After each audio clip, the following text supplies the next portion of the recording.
Hello class six. आज हम लोग करेंगे chapter 2 factors and multiples, test of divisibility by 7। तो पिछली बार हमने जो प्रीवियस वीडियो में किया था वो 2, 3, 4, 5, 6 डिविजिबिलिटी टेस्ट हम कर चुके थे 6 तक। आज हम लोग करेंगे 7। तो देखिए, a number is divisible by 7 if the difference आते ही आपके दिमाग में क्या आ जाना चाहिए? माइनस। क्या करेंगे हम? माइनस। तो किसका किसका डिफरेंस निकालेंगे? किस में से किसे माइनस करेंगे? Between twice the ones digit, यानी कि ट्वाइस मतलब दुगना, वंस डिजिट के दुगने को माइनस किस में से करेंगे? किसका डिफरेंस निकालेंगे? वंस डिजिट के दुगने का डिफरेंस किससे निकालेंगे? Number formed by the other digits, यानी कि जो बची हुई डिजिट्स होंगी उसमें से सब्ट्रैक्ट करके। तो देखो, जरूरी नहीं है कि ये वाला नंबर ही बड़ा हो जो आप ट्वाइस करो, जरूरी नहीं है कि जो बचा हुआ नंबर हो वो ही बड़ा हो। इन एग्जाम्पल से आपको ज्यादा अच्छे से समझ में आएगा। देखिएगा, आपको दे रखा है 6804। आपको टेस्ट करना है कि ये नंबर 7 से डिवाइड हो जाएगा या नहीं हो जाएगा। तो देखिए, सबसे पहले इसमें ये क्या कह रहा है? Difference between twice the ones digit. तो देखो, इसको अगर आप ट्वाइस करोगे, 4 को, देखिए ये रफ कॉलम ड्रॉ कर लेते हैं, 4 को अगर 2 से मल्टीप्लाई करोगे, ट्वाइस करोगे तो क्या आएगा? 8 आएगा। भाई 4 है, वंस डिजिट पर 4 है ना, इसका दुगना, इसका ट्वाइस मल्टीप्लाई 2 हो जाएगा। क्या हो गया? 8। हमें डिफरेंस निकालना है 680। बची हुई डिजिट्स कौन सी हो गई? 680 हो गई। 680 में से क्या माइनस करेंगे? माइनस 8, क्योंकि 4 का दुगना कितना हो गया? ट्वाइस कितना हो गया? 8। तो 680 में से, यानी बची हुई वैल्यू में से, जो बची हुई वैल्यूज हैं, जो बचा हुआ आपके पास डिजिट्स हैं, उसमें से आप क्या माइनस करोगे? वंस डिजिट का दुगना। तो वंस डिजिट यहाँ पर 4 है, उसका दुगना हो गया 8, और आपने 680 में से 8 माइनस कर दिया, तो कितना बचा? 276। अब ये क्या कह रहा है कि जो हमारे पास वैल्यू बची है इज ईदर 0, या तो वो 0 बचे, ठीक है, या तो ये वाली वैल्यू 0 होती, या फिर ये मल्टीपल हो 7 का, यानी कि ये वाली जो वैल्यू है अगर ये 7 से डिवाइड हो जाएगी तो मतलब ये जो पूरी वैल्यू है, ये जो पूरी वैल्यू है ये भी 7 से डिवाइड हो सकती है। तो चेक करिए, क्या ये 7 से डिवाइड हो सकता है? डिवाइड करके देखिए, रफ कॉलम ड्रॉ करिए। देखिए, मेरे पास तो स्पेस नहीं था रफ कॉलम ड्रॉ करने के लिए, आप नोटबुक में रफ कॉलम ड्रॉ करिए और बताइए 672 7 से डिवाइड होगा या नहीं।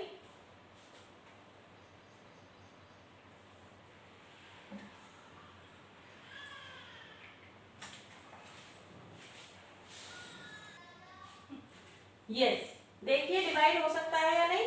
चलिए हम लोग डिवाइड करके देख लेते हैं। हम लोग डिवाइड करके देखें।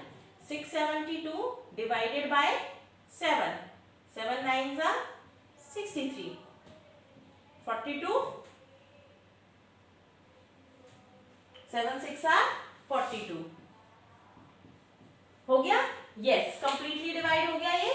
अब अगर ये कंप्लीटली डिवाइड हो गया है तो इसका मतलब ये देखो, ये मल्टीपल हो गया 7 का, तो yes 6804 is divisible bye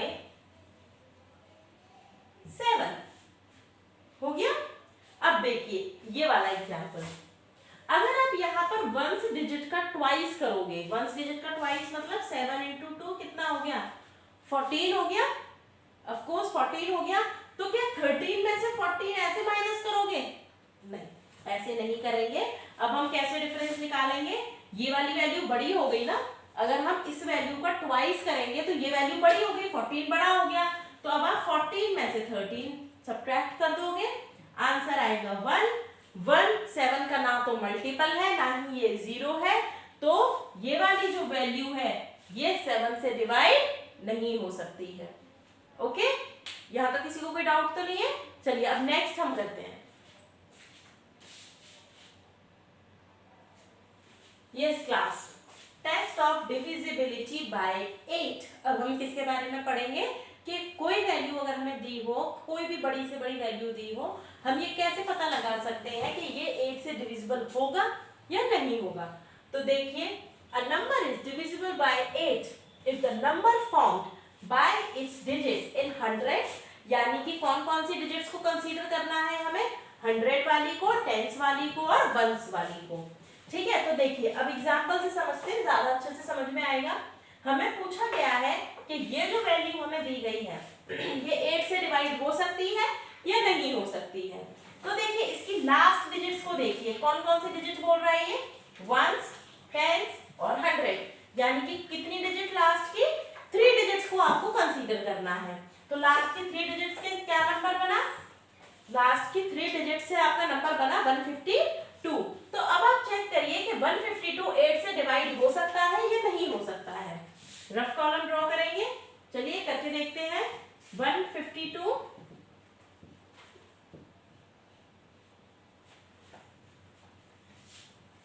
72 9 72, yes completely divide हो गया। देखिए जरा 152 8 से कंप्लीटली डिवाइड हो गया, रिमाइंडर 0 आ गया, तो इसका मतलब ये जो पूरी वैल्यू है ये भी 8 से डिवाइड हो सकती है। ठीक है, कोई डाउट तो नहीं है। आपको अगर कुछ भी इस बोर्ड पे समझ नहीं आ रहा हो, एक्सप्लेन तो मैंने कर दिया है। इसके अलावा ये सारे जितने भी डिविजिबिलिटी टेस्ट हैं ये आपको आपकी बुक, ये वाली बुक है RS अग्रवाल क्लास 6, इसके पेज नंबर 26 और 27 पर मिल जाएंगे। कोई भी स्पेलिंग में आपको डाउट हो, कोई भी डेफिनेशन आपको समझ में नहीं आ रही हो कैसे लिखनी है, तो वो आप पेज नंबर 26 और 27 पर अच्छे से चेक कर सकते हैं। ओके, अब हम करते हैं test of divisibility by 9। Okay class 6, अब देखिए टेस्ट ऑफ डिविजिबिलिटी बाय 9 कैसे चेक कर सकते हैं हम। A number is divisible by 9 if the sum of its digits, यानी कि जो वैल्यू हमें दी गई है उसकी सारी वैल्यूज को अगर हम टोटल करें और वो डिवाइड हो जाए 9 से, okay, sum of its digit is divisible by 9, तो जो हमारी वैल्यू है वो भी पूरी की पूरी 9 से डिवाइड हो सकती है। देखिए एग्जाम्पल क्या दे रखा है आपको, 65,403। तो देखिए इसके डिजिट्स को ऐड करिए, 6 प्लस 5 प्लस 4 प्लस 0 प्लस 3, सारी डिजिट्स को हमने ऐड कर दिया। देखिए इसको ऐड करके क्या आ रहा है, 6 प्लस 5 11, 11 प्लस 4 15, 15 प्लस 3 18। अब मुझे ये बताइए क्या 18 9 से डिवाइड हो सकता है? बिल्कुल हो सकता है, 9 2s are 18, तो हो गया ना, 9 से डिवाइड हो गया 18। तो जब अगर ये वैल्यू कंप्लीटली 9 से डिवाइड हो जाएगी तो इसका मतलब ये पूरी वैल्यू भी 9 से डिवाइड हो सकती है। ओके, तो इसका आंसर क्या हो जाएगा, yes it will be divisible by 9। अब हम करेंगे टेस्ट ऑफ डिविजिबिलिटी बाय 10। ये सबसे इजी टेस्ट है, सबसे इजी टेस्ट। जिस किसी वैल्यू के पीछे लास्ट में 0 लगा हो, लास्ट में 0, वो वैल्यू 10 से डिवाइड हो सकती है। फॉर एग्जांपल 10, 20, 720, 840, ये सारी वैल्यूज में देखो पीछे लास्ट में वंस डिजिट पर क्या लगा हुआ है, 0, तो ये सारी वैल्यूज 10 से डिवाइड हो सकती हैं। इसके अलावा 72 नहीं होगा डिवाइड क्योंकि वंस प्लेस पे 0 नहीं है। 85 बिल्कुल भी नहीं होगा डिवाइड क्योंकि वंस प्लेस पे लास्ट में क्या है, 5 है, 0 नहीं है। तो 10 से डिविजिबिलिटी कैसे हम टेस्ट करेंगे, वंस डिजिट पे 0 होगा तो वो वैल्यू 10 से डिवाइड हो सकती है, अदरवाइज वो 10 से डिवाइड नहीं हो सकती है। ओके, अब हम करेंगे test of divisibility by 11। Okay class 6, अब हम लोग करेंगे test of divisibility by 11। A number is divisible by 11 if the difference of the sum मतलब add of its digits in odd places and sum of its digit in even places। तो देखो ये अगर हमें वैल्यू दी हुई है, इसको मैं थोड़ा सा और बड़ा बड़ा लिख लेती हूँ, 90728। ठीक है, ये हमारे पास वैल्यू है। अब आप बोलोगे मैम इसमें कैसे पता चलेगा कि कौन सी डिजिट्स ऑड प्लेस पर है, कौन सी इवन प्लेस पर है। तो इसके लिए सबसे पहले आप इसको नंबरिंग कर लीजिए, 1 2 3 4 5। अब आप लोगों को ये तो पता है ना, हमने कर चुके हैं इस जो एक्सरसाइज की थी उसमें हमने किया था ऑड नंबर कौन से होते हैं, इवन नंबर कौन से होते हैं। तो देखो 1 ऑड है या इवन है, ऑफ कोर्स ऑड है। 2 इवन है या ऑड है, इवन है। 3 even odd, of course odd. 4 is even and 5 is odd.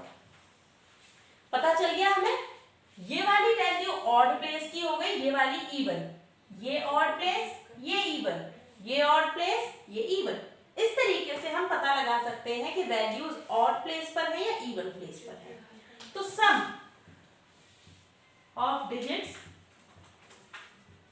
Some of its digit in odd places, देखो हम कुछ भी अलग से नहीं कर रहे हैं, जो ये बोल रहा है हम वो करते जा रहे हैं। हमने वैल्यूज को ऑड और इवन में लगा लिया, नंबरिंग कर ली पीछे से 1 2 3 4 5। अगर इसके आगे भी वैल्यू होती तो 6 7 8 9 10 ऐसे करके हम कर लेते। फिर हमने इसको इवन और ऑड में कर लिया।